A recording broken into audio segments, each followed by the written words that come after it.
reclining mechanism. What will be the extreme angle for the reclining back seat? That is the humanistic aspect, right? So when you talk about humanistic aspect, generally industrial design comes to the mind, and it deals with what? It deals with ergonomics, that is human factors. It deals with aesthetics, right? How good looking it is, you know. You don't want to sit on an ugly chair, right? Toned chair, for example, or which has some kind of a funny shape, unless in some societies or in some communities it is aesthetic, we don't know. Then it should be acceptable. Sometimes you may feel it's a very good chair and it's a very beautiful chair and all that, but the people don't buy it, you know. There have been cases like that. Many products fail despite their being so good, despite their good functionality, and despite their good humanistic aspects like ergonomics and things like that, right? And yet they fail, you know, because they are not acceptable. For example, particular color, you know. Previously, in India, mostly the black color was not appreciated so much, you know. If you had a fridge in black color, nobody would buy it. Now the things have changed a little bit, but still the black, I have not seen the absolutely black refrigerator. Then it has to fit. It has to fit in the environment that you are, that you have for this particular design. That means if a refrigerator is in a kitchen, many people try to see how minimal footprint it will have, because the space is very expensive. Or if you are doing this, you have a table and a chair, does it fit into this environment? Right? And then usability, of course. Use and usability, usefulness and usability. There are two aspects which have to be combined together. You know, it's useful, but it may not be usable. Right? So usefulness and usability have to get combined to be able to make a successful design. Similarly, it's not only product design, it could be any system. It could be a banking system, it could be habitats, it could be healthcare system. In all these cases, there are these two fundamental aspects: the technical aspect and the humanistic aspect. Correct? So, unless these two come together, for example, in banking system, how are the forms designed? They have forms for filling up various things. You know, many people get frustrated, isn't it? That they don't know where to fill what. Sometimes they don't have enough space to write the whole thing. So it's a bad design, isn't it? So unless these things are corrected, the efficiency of that banking system will not be there as much. Although technically it may be right, you know, that you have to give this kind of information and all that. And once that information is put in the computer, it will take over kind of. Now, when we say that you have to have a balance between technical aspects and humanistic aspects, you can also evaluate the product, right? You say how good is it technically and how good is it humanistically. And if you draw a matrix on this, like you have seen here, which is saying that this product, that where I have put this red dot, is 5 technically and 5 humanistically. So fairly good, above average, right? Whatever way you evaluate it, it doesn't matter what things or what criteria you use for evaluation, but you are able to evaluate it somehow, and you are able to give it some kind of a ranking, right? And then what happens over a period of time? We find what was good yesterday, both technically and humanistically, is not so good today, you know. That's why you have these new models coming up every day, you know, with newer features, with better features and all that. And old models are kind of discarded because they are not as good in today's terms, you know. Because of what? Because aspirations of people have changed, you know. For example, Maruti 800 will not sell now. Why? because people want bigger cars, you know. They have better, there's a better economic situation is better, you know. People are earning more, you know. And they see what are the other features that could be incorporated, which are not there in the old ones. Their lifestyle has changed, you know. Their vision is changed. Their knowledge about things, they're more aware about what's happening around them, right? The technology has also changed. Economics has changed. So old products, you know, lose in that, and you have to have a newer product. So this matrix is not static. This moves.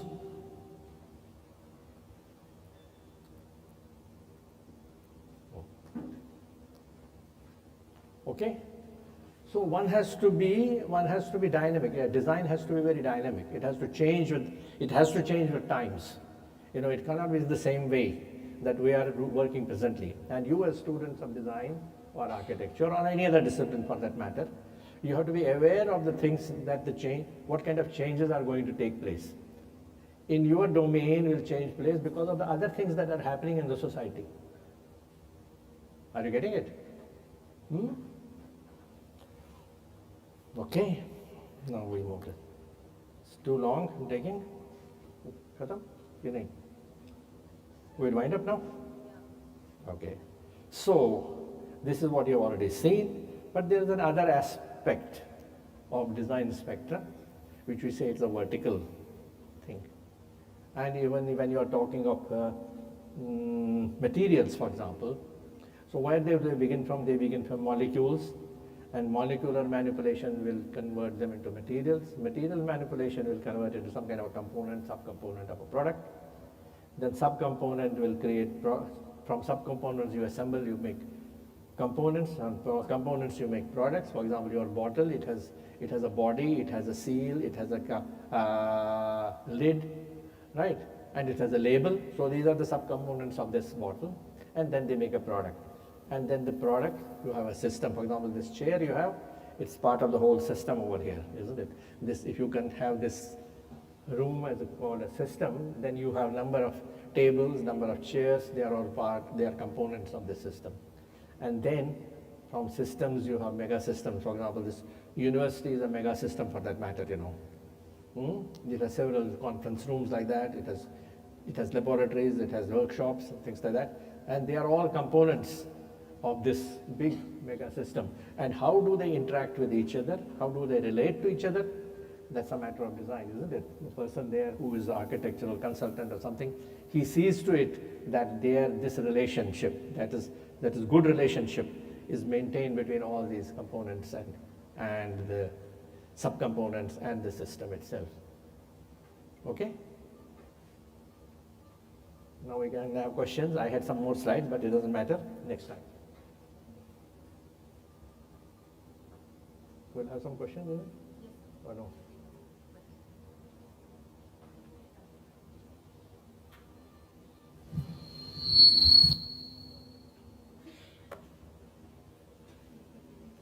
Yeah.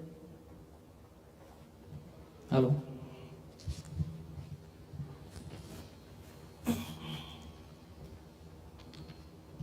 Thank you so much, sir, for sharing your thoughts.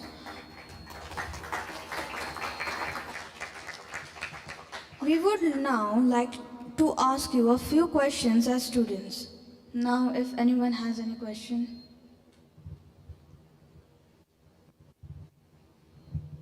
Hello, sir. So my question is, how do you see technology like AI shaping future of design, and how can we make our design career future-proof?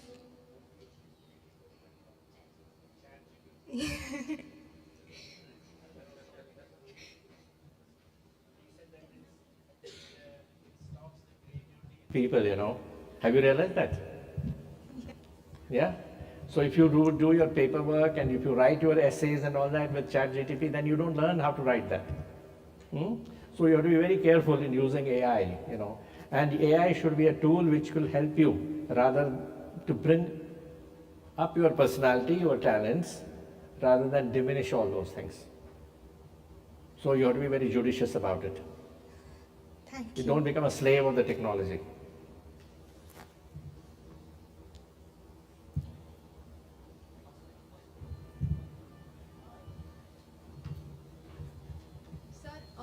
question is what kind of a project we should include in our portfolios? Depends on what you want to do, because when you talk of design, design many people have defined as a goal-oriented activity. That is, what is your goal? And based on the goal, that your activity of designing a portfolio should be there. So what is the goal of your portfolio? What do you want to get out of this portfolio? You have to decide that, and then accordingly you have to give inputs to that portfolio so that you achieve that goal. Right?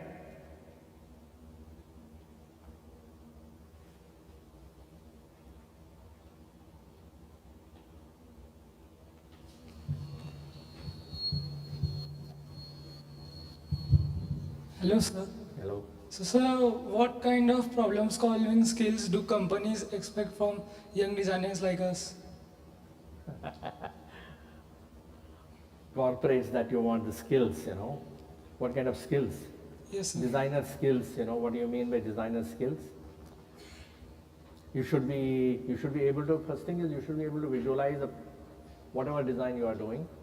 You should be able to identify a problem, and then only you can start creating a solution, right?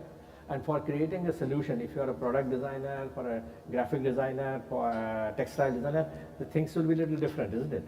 Yes, the yes. domain knowledge is very important. For example, if you are a product designer, you should know about the materials. You should know about the processes. You should know how to configure, and you should know about the aesthetics and the relationships between various components that can be. And many times these things cannot be explicitly taught. They have to be learned. Yes, yes. Design is a lot about learning than being taught. So you have to keep your eyes open. You have to observe things. In your home, you should find out what are the problems are there. Your mother is facing in the kitchen. Can you solve some of those problems? Yes, yes, sir. Huh? See that what are the problems she is facing. Can you identify some of the problems in your home that Yes. your mother is facing in the kitchen, which you think making her life difficult, making her work difficult? So if you are able to identify those things, you can apply the same strategy in the corporate world also, right? I know that you have been given a problem that you should collaborate with other disciplines and identify a problem within the campus, no? Yes, sir. Okay, so if you are able to do that, and you will be able to do work in the corporate also expect the same thing. But then you have to also, as far as then the domain knowledge I'm talking about, then the skills, For example, if you're a graphic designer, you should be able to draw well, right? If you're a font designer, you should be very sensitive to the forms. And even as a product designer, you should be able to say that, okay, this is aesthetic and this is not so aesthetic. So you should be very discriminatory, right? In terms of, you should know what colors will match with those colors. Many women are saying that, okay, this blouse doesn't match with that sari, right? Why do they say that? So you have to have that understanding, what goes with what. What gives a better relationship, right? Some of the things. There are many more. Yes, sir. Thank you, sir. Okay?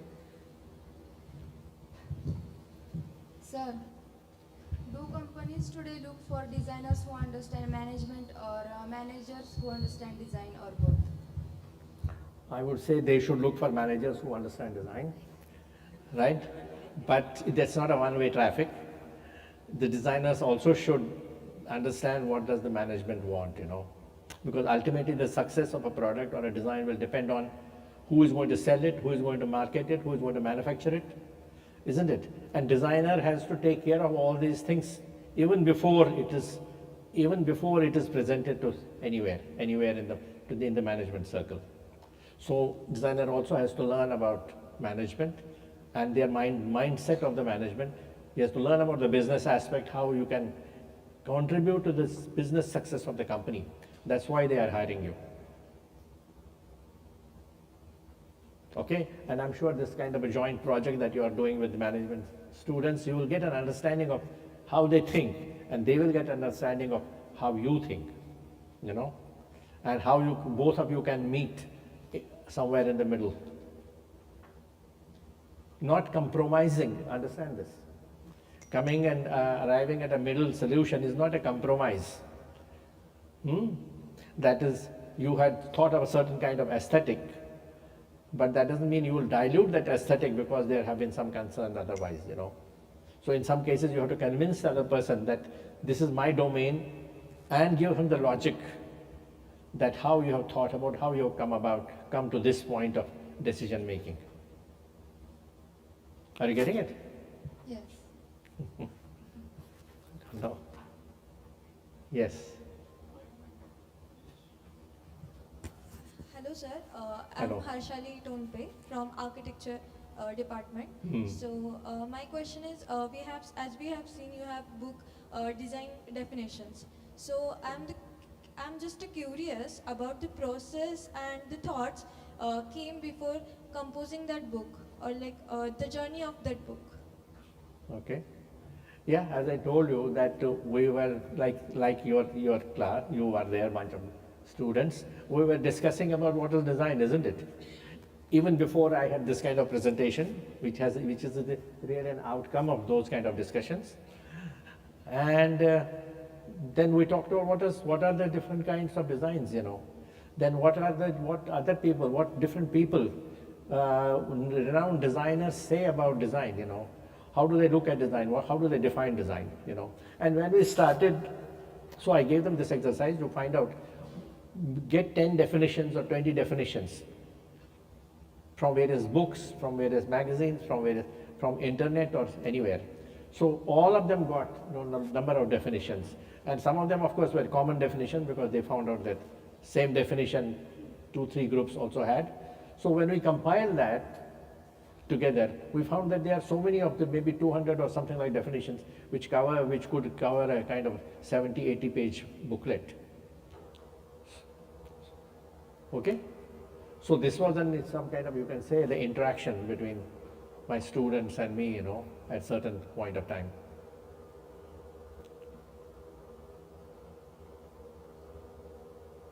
Yes. Good afternoon. No, can you be louder? Good afternoon, sir. Can Good you share one unforgettable project that you faced, a design project that you faced, a challenge?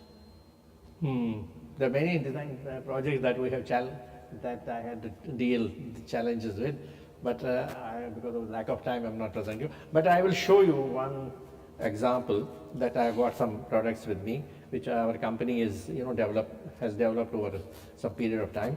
We have been working with LEDs, LED lighting systems, and so it is, say, one technology, and how with one technology, so many different kinds of projects were, so many different kinds of products were developed. Because this is one, you can say, is a table light. Okay.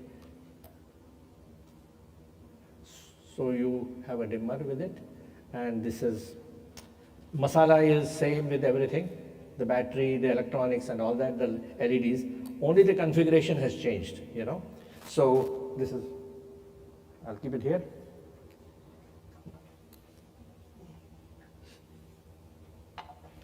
So, and another,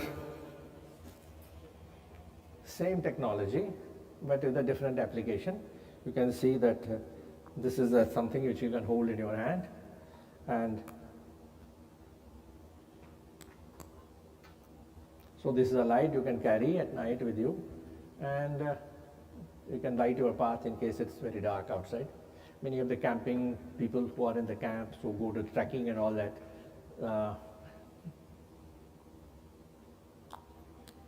can use this as a small light, and it is chargeable. It is chargeable from your telephone charger, or it can be connected to a small solar panel and can be charged. Okay, the same technology, but different configuration and different different application. Then a small lantern, which has the same electronics and all that, but different form factor. So you can keep it here. And if there's absolutely no light, you can also read and write on this, on your table.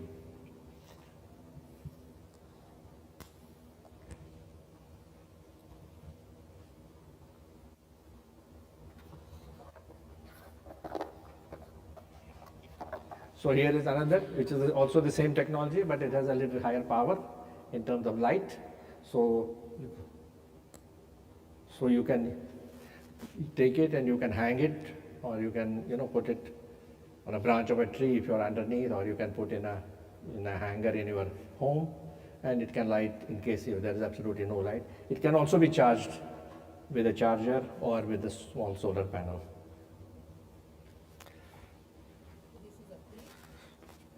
This is PET. Then there is this slide. This has a solar panel built into it, and it has the same technology, same circuit, same LEDs, but put in a different way. And I put it on, but it will not work. But when I put it here, you can see, because it will light only at the dark, when it is dark. So it is kept on a small pole, and it can light your paths, or it can light your angan and all that. This has LEDs on one side, but it can also be on all the sides, so that you have an overall kind of a light around it. Then it is the same thing, it has a what do you call it, solar panel, but it's a kind of a hazard light in that sense. So you'll put it on a pole here, and in case there is a kind of obstruction on the road or obstruction, you want to warn the people who are coming near it. So this is for that. Technology is same, circuit is same, battery is same, LEDs are same. Of course, little bit of difference, tweaking is there. Solar panel is same. So with one technology, interesting thing is, what is the power of design? Power of design is that with one technology, you are able to create so many different kinds of products. And if you take the same technology, I'm sure if I give you a problem and saying that, okay, what other products can you make, you will also come up with a number of products. And depending on when you identify a problem in your campus, in your home, in your village, wherever you are, and you see that how you can use, say, LED technology to cater to some of the problems and issues that you are facing. Okay?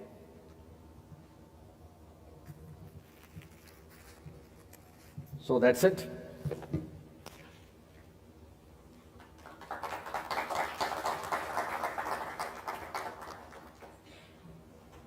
ठीक है?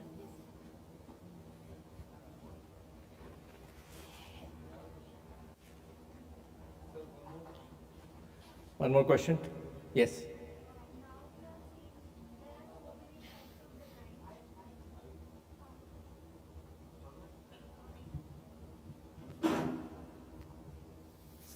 So now we saw there are so many types of design, but which do you think would go up in the future? Coming future.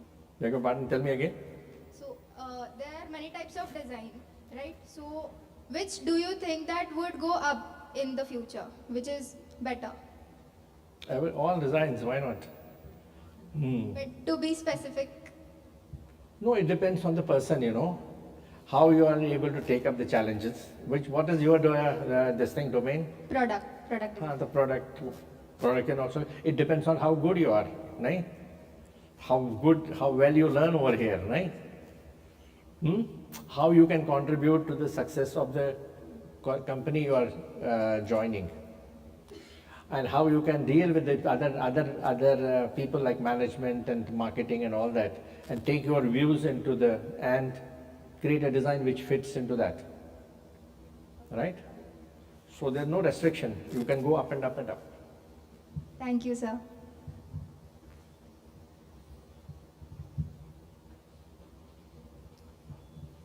As this is the very first session of our Masterclass series, we wanted to create a memory that stays with us.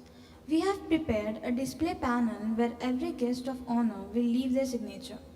May I now humbly request Professor Munshi sir to grace the panel with his signature and mark the start of this journey. Okay.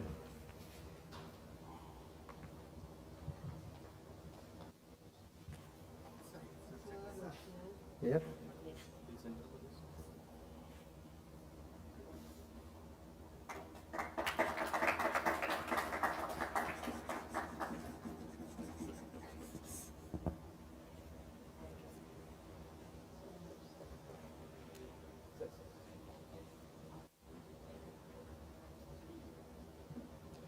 Now I request Bhakti to give Date vote of देना है क्या? thanks.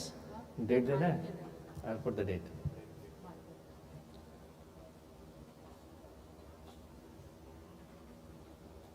आज क्या है 17?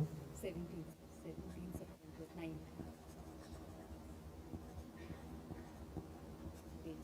Thank you so much. Okay. On behalf of School of Design, I sincerely thank you, Professor Munshi sir, for sharing your journey and wisdom with us today. Your insights have opened up a new ways of looking at design, technology, management, not just as a profession, but as responsibility to society.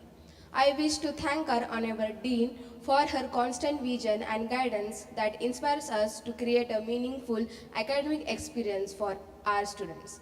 A special word of appreciation to our School of Design for leading from front and motivating us to bring such a thought-provoking interaction to our classroom. I also extend my gratitude to all my deans, faculties who join us and encourage this collaborative spirit across the disciplines. To the administrative and supportive staff, your efforts, both visible and behind the scenes, have been invaluable in making this event possible. And of course, to our students, thank you for your active participation and your energy, which made this dialogue meaningful. With that, I once again thank you, each and every one of you who directly and indirectly contribute to make this session a success. Thank you.